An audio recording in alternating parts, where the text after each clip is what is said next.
Добар ден!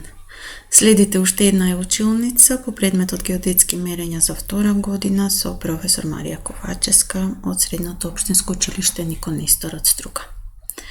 Денешната училница ни е посветена на примената на синусна и тангенсна теорема, при што ќе се потсетиме на основниот услов за примена на двете теореми, ќе ги објасниме нивните карактеристики и можните случаи на примена и ќе решаваме конкретни примери за истите. Најнапред започнуваме со потсетување за она што е веќе работено во претходните лекции. Кои теореми ги користиме за решавање на триаголник?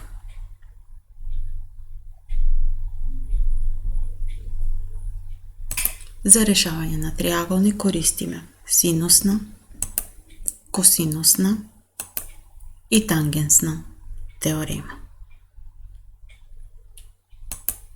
Кои елементи од триаголникот треба да се измерени за да може да се решава со примена на косинусна и тангенсна теорема? Ова е всушност основниот услов за примена на теоремите. И тоа е да се измерени две страни од триаголникот и аголот што тие две страни го зафаќаат. Во тој случај, условот за примена на косинусна и тангенсна теорема е исполнет. Најнапред ќе зборуваме за косинусната теорема. Во случајот се дадени три примери во кои што се познати различни елементи од триаголникот, но во секој од нив е исполнет условот за примена на косинусна теорема. Односно, во секој од нив имаме познати две должини и аголот што тие го зафаќаат. Формулацијата на косинусната теорема зависи од непознатата страна во триаголникот. Односно, во првиот пример непозната е страната А.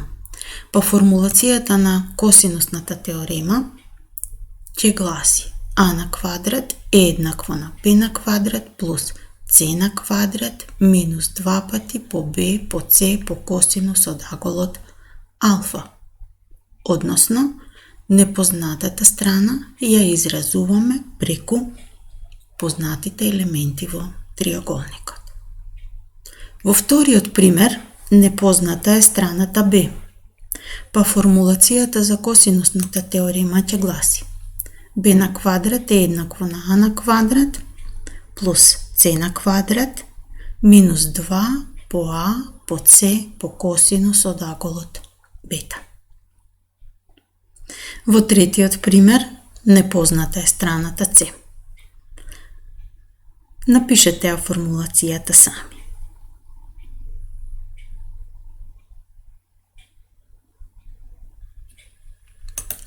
Ако го запишавте ова, тогаш сте направиле точна формулација за третиот пример на примена на косинусна теорема. Да видиме како се решава триаголник со примена на косинусна теорема. Ќе почнеме од почеток. Она што е мерено во триаголникот се две страни и аголот што тие го зафаќаат.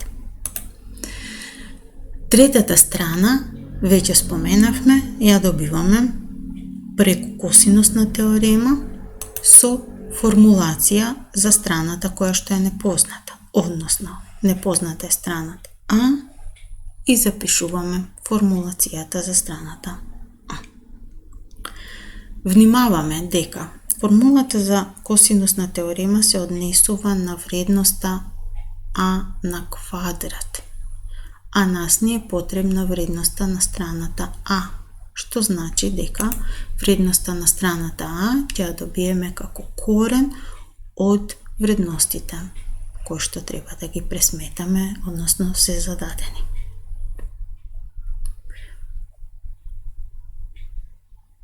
Доаѓаме во ситуација кога ни се познати сите три страни од триаголникот и еден агол, кој што сега се наоѓа наспроти страна која што е исто така позната, односно ја пресметавме.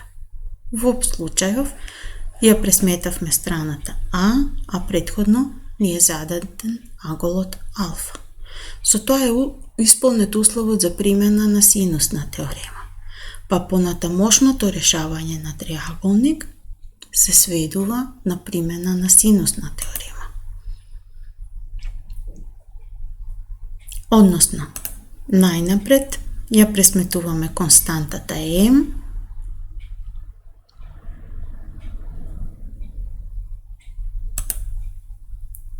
потоа ги пресметуваме непознатите агли во триаголникот, во случајов прво аголот бета, кој што ќе биде еднаков на аркус синус од b врз m, и синусот аголот гама или c врз m, кој што ќе го добиеме како аркус синус од вредноста c врз m. Откако сме ги пресметале сите страни и сите агли во триаголникот, можеме да речеме дека триаголникот е решен. Останува да се направи контрола.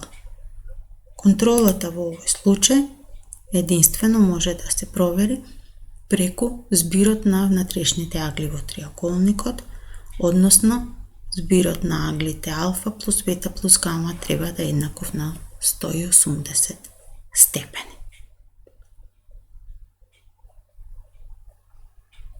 Сето ова да пробаме да го решиме во пример.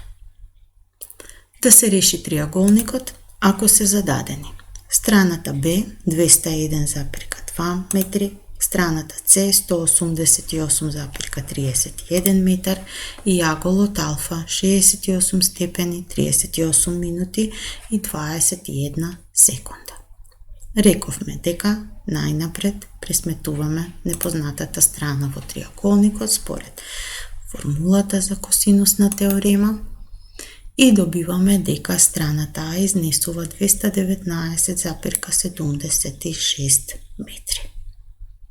Понатаму продолжуваме со примена на синусна теорема, односно најнапред ја пресметуваме вредноста на константата m, која во случајов изнесува 235,97 и продолжуваме со пресметување на аглите во триаголникот. Аголот бета изнесува 58 степени, 25 минути и 4 секунди и аголот гама изнесува 52 степени, 56 минути и 31 секунда. Контролата на пресметувањето покажува дека аглите алфа плюс бета плюс гама изнесуваат 180 степени. Постои можност да се појави отстапување од 180 степени заради грешки при пресметување и грешките кои што со себе ги носат мерените величини. Но таа грешка не смее да биде поголема од дозволеното отстапување, односно може да се јави отстапување од 2 до 3 секунди во пресметката.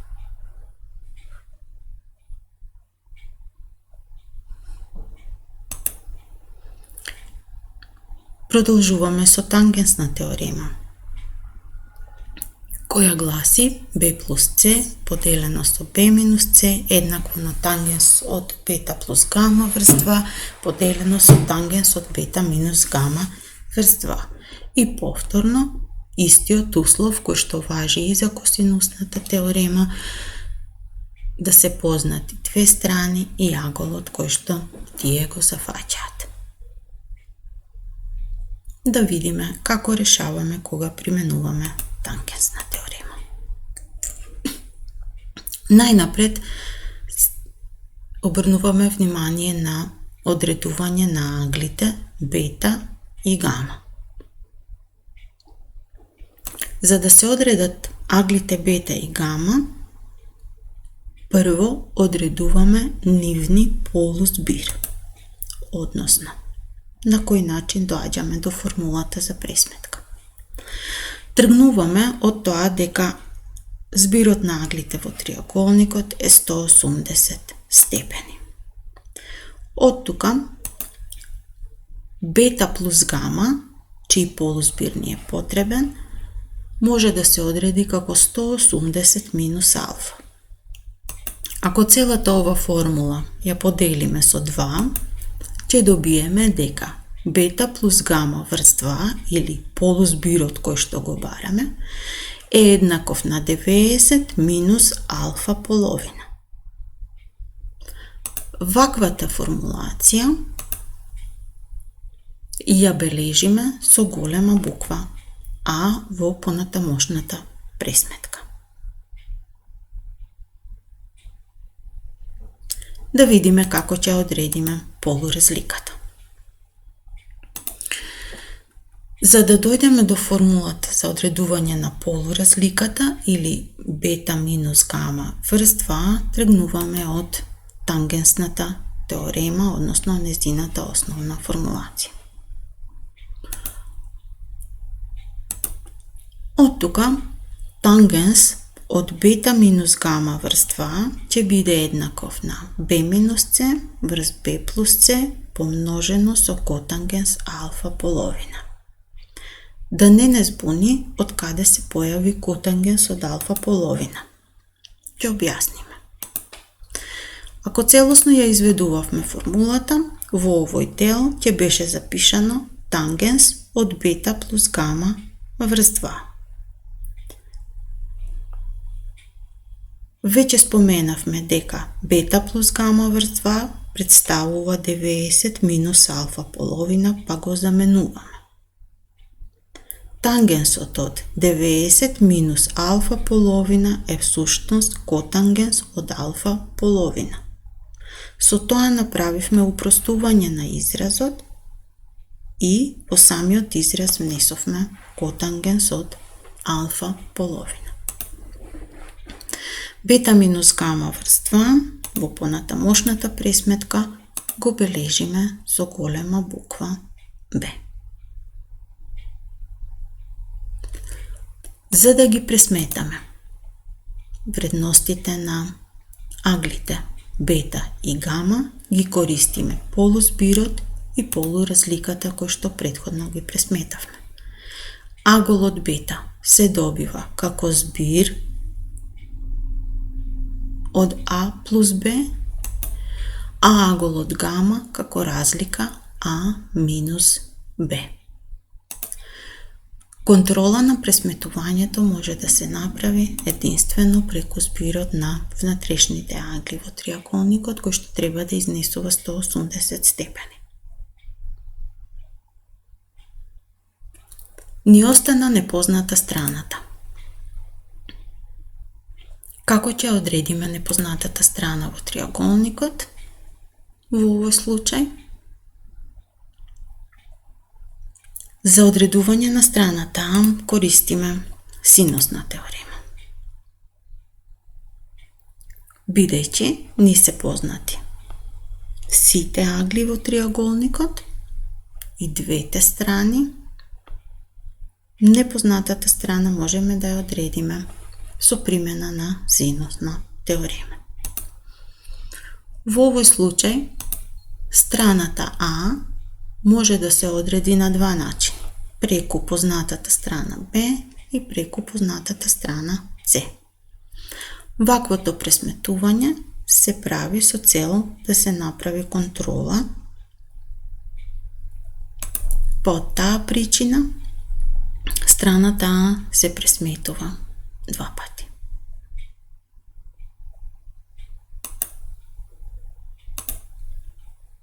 На што треба да се обрати внимание?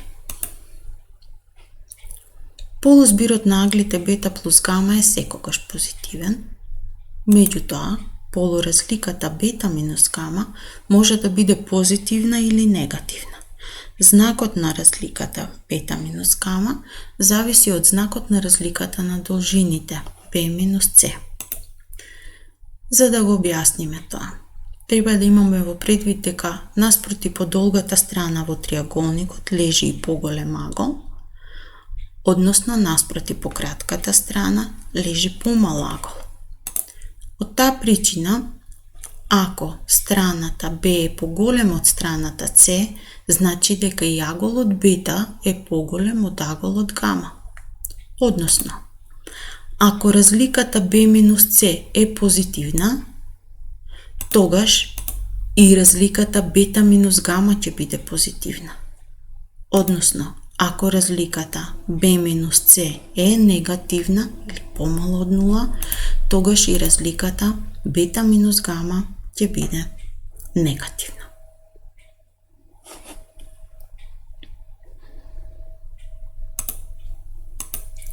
Да решиме пример со примена на тангенсна теорема. Да се пресметаат аглите бета и гама и должината на страната А ако е измерена. Страната Б, страната С и аголот алфа.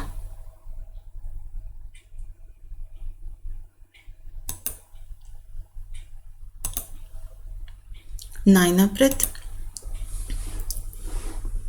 ги користиме познатите или зададените елементи за пресметување на вредностите. B минус C, B плюс C и аголот алфа половина. Кога се познати овие три вредности, можеме лесно да пресметаме полуразликата, која што, ако се сеќавате, ја пресметувавме како B минус C поделено со B плюс C и сето тоа помножено со котангенс од аголот алфа половина. Тоа е всушност вредноста која обележуваме со B. Пресметувањето на полузбирот, кој го обележуваме со А, е всушност 90 степени минус алфа половина. Па добиваме вредност за А. Со претходната пресметка добивме вредност за Б. Останува да ги пресметаме вредностите на аглите бета и гама. Аголот бета е збирот А и Б, аголот гама е разлика од А и Б,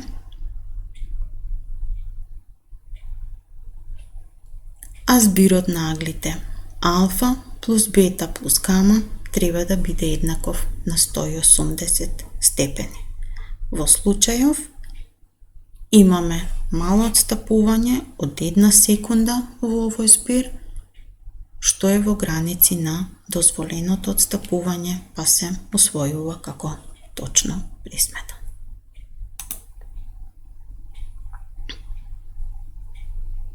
Со тоа ги добивме вредностите за аглите бета и гама. Ни остана да ја пресметаме страната А. Рековме дека страната А ја пресметуваме со примена на синусна теорема и тоа, за да овозможиме контрола, ја пресметуваме на два начини. Прво преку вредноста за страната Б, потоа преку вредноста за страната С и добиваме дека страната А изнесува 219,78 метри. Со тоа триаголникот е целосно решен. За да провериме што научивме, денес се дадени прашања и примери за решавање. Ако успеете да одговорите на сите прашања и да го решите примерот, денешната наставна содржина ви е целосно совладана. Благодарам за вниманието и во денешната училница од предметот геодетски мерења. Се гледаме.